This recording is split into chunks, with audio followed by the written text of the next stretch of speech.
I think that what people have to understand, when you look at the people that are running these organizations like the World Health Organization, World Trade Organization, the World Bank, and you dig down a couple of layers into the kinds of evidence that we have now discovered about COVID and the treatments for COVID, and you start to look at the reasons behind it, which is, vis-a-vis the Great Reset. This is no longer, and they're not even talking about it being a health crisis. This is about a control mechanism in order to take over not only the United States but the world. I mean, I pay attention to these kinds of things and the types of agendas that they're following and the talking points that come out of them and the various topics that they talk about. And this is all about sort of a one world order that they're moving toward. And this is not a conspiracy theory. This is a conspiracy. And what we have to understand is that the big take is the United States of America. So it's been going on for decades, and they have implemented this strategy, this Great Reset strategy.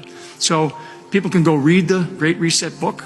They can dig deep into the aspects of the things that are coming out of these different organizations that now, bringing it from the sort of the Great Reset and the world view, bringing it into the view of the United States of America and what is happening with our administration right now. So they're taking the COVID crisis, and I call it this COVID tyranny. It is a total assault on our Bill of Rights, top to bottom, not just our ability to be able to speak freely. And what I'm telling people now is go back and look at the Bill of Rights. They're very simple. It's a very simple document to read.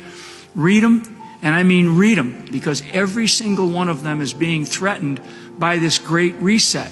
Every single one.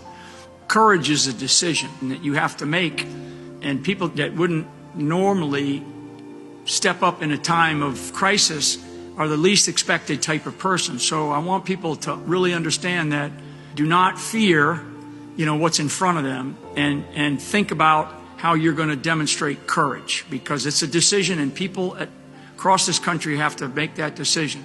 So I use the phrase local action has a national impact.